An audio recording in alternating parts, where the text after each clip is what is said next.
Myths और reality के बीच की लकीरें मिटाता हुआ एक ऐसा जासूस जिसकी स्किल्स को देखकर जेम्स बॉन्ड भी शर्मिंदा हो जाए। He is not dependent on any high tech gadget to save his country. हाँ, हम अजीत डोवाल जी की बात कर रहे हैं। With the intellect of Chanakya and the steely resolve of James Bond, he is the national security adviser to Indian prime ministers. City escapes हो या पहाड़, राइड अफेक्टेड देश की राजधानी दिल्ली हो या फिर north eastern states, hijacker terrorist हो या फिर मिलिटेंट्स, ये किसी से नहीं डरते। Your decisions are not right or wrong. What happens is this, that you take a decision, but then you don't work towards it. अपनी सूझबूझ, स्ट्रैटेजी और नेगोशिएशन स्किल्स से इन्होंने अनगिनत बार इंडिया के लिए अपनी जान की बाजी लगाई है। इतने लो प्रोफाइल कि बहुत से लोग इनका नाम भी नहीं जानते, और साथ ही साथ इतने पावरफुल कि देश के प्राइम मिनिस्टर इनके सलाह के बिना एक कदम नहीं चलते। इनके बारे में इतना कुछ है बताने को कि शायद शब्द कम पड़ जाएं। तो शुरू करता हूं कुछ दिल दहलाने वाले इंसिडेंट से।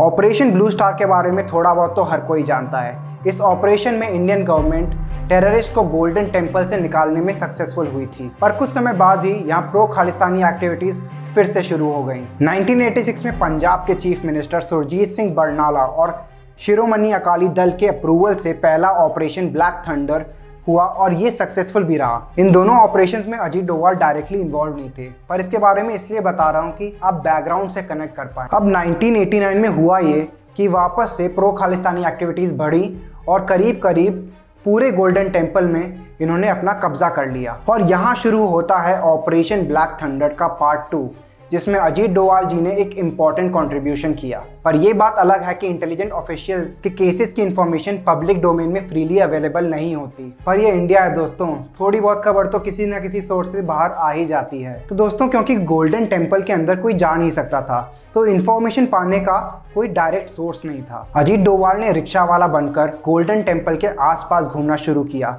जिससे कि एक्सट्रीमिस्ट को ये शक हो जाए कि यहाँ कुछ तो गड़बड़ है। और हुआ भी कुछ ऐसा ही। जब ऐसा हुआ तो अजीत डोवाल उन एक्सट्रीमिस्ट को ये विश्वास दिलाने में कायम रहे कि वो एक ISI एजेंट हैं और उन्हें पाकिस्तान ने भेजा है उन खालिस्तानियों की मदद करने के लिए। पर इतनी आसानी से ये एक्सट्रीमिस्ट किसी का विश्वास नहीं करते, और यहाँ पर अजीत डोवाल जी का पाकिस्तान में रहने का एक्सपीरियंस काम आया। उन्होंने ऐसी ऐसी बातें बताई और इस प्रकार बताई कि उन खालिस्तानियों को ये विश्वास हो गया कि ये बंदा तो पाकिस्तान का ही है। और इसी मौके का फ़ायदा उठा के अजीत डोवाल जी ने वहाँ की सारी इन्फॉर्मेशन का बारे में पता लगाया। कितने लोग हैं वहाँ पर, क्या आर्म्स एंड एम्यूनेशन है उनके पास, और उनकी क्या स्ट्रैटेजी होने वाली है, सब कुछ। यही इन्फॉर्मेशन जब हमारे कमांडोज को पास हुई तो वो एक इम्पॉर्टेंट जरिया बनी हमारे ऑपरेशन के सक्सेसफुल होने का। ये पूरा ऑपरेशन करीब 9 डेज चला और 146 एक्सट्रीमिस्ट ने सरेंडर भी किया। बहुत से लोगों का ये भी मानना है कि जब ज़बरदस्त फायरिंग हो रही थी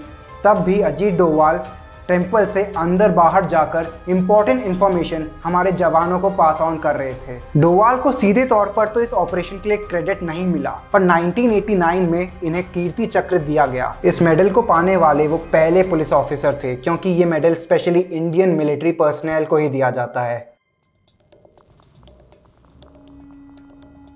स्ट्रैटेजी और नेगोशिएशन स्किल्स में अजीत डोवाल का कोई जवाब नहीं, और यही देखने को मिला 1999 में, जब नेपाल से दिल्ली आने वाली फ्लाइट IC-814 को टेररिस्ट ने इंडियन एयर स्पेस में एंटर होते ही हाईजैक कर लिया। वो प्लेन को काठमांडू से अमृतसर, फिर लाहौर और दुबई होते हुए आखिर में अफगानिस्तान के कांदाहार एयरपोर्ट पर ले आए। 176 पैसेंजर्स को छोड़ने के अगेंस्ट इन टेररिस्ट ने इंडिया से 36 प्रिजनर्स को रिलीज करने के साथ साथ $200 मिलियन की डिमांड भी की, जिनमें से 33 पाकिस्तानी नेशनल थे। हाईजैकर्स ने इन 176 में से 27 पैसेंजर्स को दुबई में रिलीज कर दिया, लेकिन एक पैसेंजर को ये तब तक मार भी चुके थे।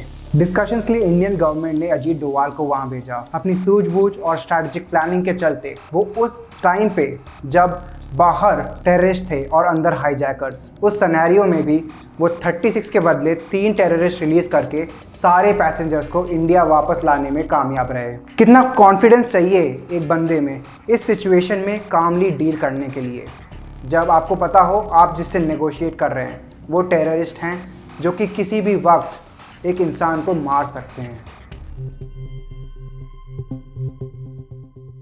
इसके बारे में शायद आपको थोड़ा आइडिया तो होगा ही, पर इस किस्से को शुरुआत से शुरू करते हैं। जुलाई 2015 में पंजाब में गुरदासपुर जिले के दीनानगर पुलिस स्टेशन और एक बस पर हमला हुआ, जिसमें 3 सिविलियन के अलावा 4 पुलिस वाले भी मारे गए।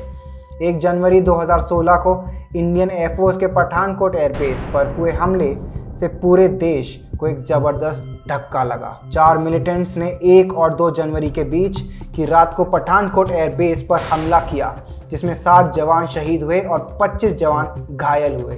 कुछ ही महीनों के बाद सितंबर में एक बार फिर इंडिया के मिलिट्री बेस पर हमला हुआ। उरी में 18 सितंबर 2016 को हुए अटैक में 18 जवान शहीद हुए और बहुत से घायल भी हुए। इस टाइम पर पूरे देश में बदले की लहर खड़ी हुई। ईंट का जवाब पत्थर से देने के लिए हर एक भारतीय बेताब था। पेशेंस अब खत्म हो चुकी थी और मुंह तोड़ जवाब देने का टाइम अब आ चुका था। टेररिस्ट के ठिकानों की पूरी जानकारी निकालकर एक मास्टर प्लान बना। इस पूरे ऑपरेशन को डिफेंस मिनिस्टर और आर्मी चीफ के साथ अजीत डोवाल पर्सनली मॉनिटर कर रहे थे। 29 सितंबर को इंडियन आर्मी के कमांडोज ने LOC क्रॉस करके POK में जबरदस्त अटैक किए और अपने शहीदों का बदला लिया। लोगों का कहना है कि ये अटैक्स डोवाल की ऑफेंसिव डिफेंस स्ट्रैटेजी का हिस्सा थे। 14 फरवरी 2019 को पुलवामा में एक जैश ए मोहम्मद टेररिस्ट ने एक्सप्लोजिव से भरी कार CRPF के कन्वॉय में घुसा दी और इस अटैक में 40 जवान शहीद हुए। पूरा देश गुस्से की आग में जल उठा। अपने जवानों की मौत का बदला लेने की तैयारी शुरू हो गई। Air chief marshal Birendra Singh Dhanoa ने रिटेलिएटरी रिस्पांस के लिए सरकार से परमिशन मांगी। इंडियन एयरफोर्स और आर्मी ने सर्वेलेंस शुरू की और इंडियन एयरफोर्स और इंटेलिजेंस एजेंसीज ने मिलकर पॉसिबल साइट्स टू टारगेट का एक टारगेट टेबल तैयार किया। 21 फरवरी को इसे अजीत डोवाल को प्रेजेंट किया गया। 26 फरवरी को सुबह 3:30 बजे इंडियन एयरफोर्स ने पाकिस्तानी एयर स्पेस में घुस के बालाकोट में जैश ए मोहम्मद के ट्रेनिंग सेंटर्स पर हमला किया। इस दौरान पूरी रात डोवाल वॉर रूम में मौजूद थे। कहते हैं सिर्फ 7 लोगों को इसके बारे में जानकारी थी, जिनमें थे अजीत डोवाल, प्राइम मिनिस्टर नरेंद्र मोदी और इंडियन नेवी, आर्मी और एयरफोर्स के चीफ। इसके बाद विंग कमांडर अभिनंदन वर्धमान को रिलीज करवाने के लिए हर तरफ से पाकिस्तान पर प्रेशर बनवाने में भी अजीत डोवाल का एक मेजर कंट्रीब्यूशन रहा। 30 मई 2014 को अजीत डोवाल इंडिया के 5वें नेशनल सिक्योरिटी एडवाइजर बने और अगले ही महीने उन्होंने एक और कमाल कर दिखाया। इस बार एरिया ऑफ ऑपरेशन था इराक। इराक में मिलिटेंट्स के पास 46 इंडियन नर्सेस फंसी थी, जिनको बचाने का जिम्मा इंडियन गवर्नमेंट पर था। ग्राउंड लेवल पर पोजीशन को समझने के लिए और हाई लेवल पर इराकी गवर्नमेंट से कॉन्टैक्ट स्टैब्लिश करने के लिए 25 जून को अजीत डोवाल इराक गए। ये तो पता नहीं कि इंडियन गवर्नमेंट ने ऑफिशियली क्या ऑफर किया, लेकिन 5 जुलाई को एक एयर इंडिया का प्लेन इन सभी नर्सेस को लेके कोची पहुंच गया। 2017 में डोकलाम में चाइना एक रोड बनाने जा रहा था। चाइनीज ट्रूप्स ने कंस्ट्रक्शन व्हीकल और सड़क बनाने का इक्विपमेंट लेके डोकलाम में बनी एक ऐसी सड़क को बड़ा करना शुरू कर दिया जिस पर चाइना और भूटान दोनों ही क्लेम करते हैं। चाइनीज ट्रूप्स को सड़क बनाने से रोकने के लिए 18 जून को करीब 270 आर्म्ड इंडियन ट्रूप्स 2 बुलडोजर्स के साथ सिक्किम बॉर्डर पर डोकलाम में पहुंच गए। भूटान ने भी चाइना के रोड बनाने के मूव को ऑब्जेक्ट किया। इंडिया और चाइना दोनों देशों की आर्मीज आमने सामने खड़ी थी। टेंशन धीरे धीरे बढ़ती जा रही थी और कोई सल्यूशन आसपास भी नहीं था। ऐसे में अजीत डोवाल उनके Chinese counterpart state councillor Yang Jiechi से जुलाई में हुए ब्रिक्स मीटिंग के दौरान बीजिंग में मिले। फॉरेन सेक्रेटरी एस जयशंकर और इंडियन एम्बेसडर टू चाइना विजय केशव गोखले के साथ साथ इस स्टैंड ऑफ को खत्म करने के लिए काफी क्रेडिट अजीत डोवाल को भी दिया गया। अक्टूबर 2018 में डोवाल SPG यानी स्ट्रैटेजिक पुलिस ग्रुप के चेयरमैन बन गए। 2019 में अजीत डोवाल वापस से NSA में 5 साल के लिए अपॉइंट हुए।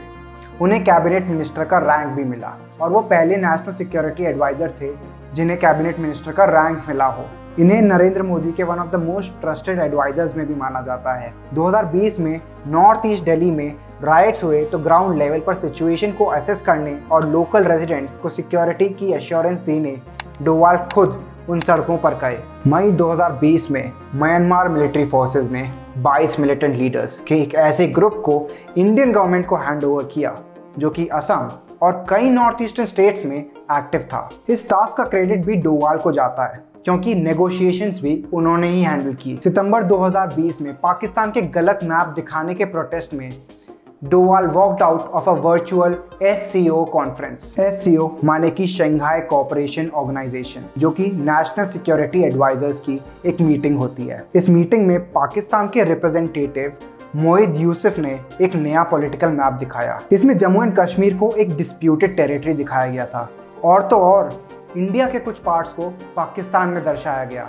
इतने इंपॉर्टेंट मीट से वॉकआउट करना किसी आम इंसान के बस की बात तो नहीं। मोदी, शाह और डोवाल की तिगड़ी ने आर्टिकल 370 का कुछ ऐसा सफाया किया कि किसी को कुछ रिएक्ट करने का टाइम ही नहीं मिला। जम्मू एंड कश्मीर के लोगों को एलियनेट करने वाले आर्टिकल 370 को हटाने में डोवाल का भी उतना ही बड़ा हाथ था जितना अमित शाह और नरेंद्र मोदी का था। इस प्लान की इम्प्लीमेंटेशन से पहले डोवाल खुद श्रीनगर भी गए थे ऑन ग्राउंड सिचुएशन को एनालाइज करने के लिए। पाकिस्तान इस पूरे प्लान में कोई गड़बड़ी ना करे इसलिए सिक्योरिटी और सर्वेलेंस का पूरा इंतजाम डोवाल ने देखा। आर्टिकल 370 को हटाने के बाद सिक्योरिटी को कैसे देखा जाएगा इसका पूरा जिम्मा भी डोवाल ने लिया।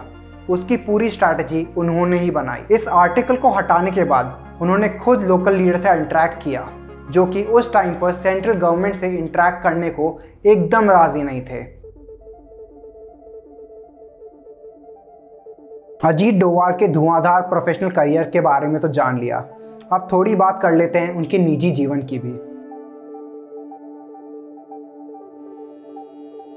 डोवाल का जन्म होता है पौड़ी गढ़वाल में जो कि उत्तराखंड में स्थित है। उनके father major GM Doval Indian army में थे। उनकी early education Ajmer military school से हुई और उसके बाद आगरा यूनिवर्सिटी से सन 1967 में उन्होंने इकोनॉमिक्स में मास्टर्स डिग्री हासिल की। 1968 में डोवाल इंडियन पुलिस सर्विस में आए। उनकी पहली पोस्टिंग थी केरला में as ASP of Kottayam district. कुछ ही समय बाद 1972 में उन्होंने IB ज्वाइन की। उन्होंने IB में करीब 30 साल काम किया और वेरियस लोकेशंस पर सर्व किया, not only in India but abroad as well. इनको अपने काम की वजह से एन ऑपरेशंस मैन भी कहा जाता है क्योंकि इन्होंने different parts of the country में सर्व किया।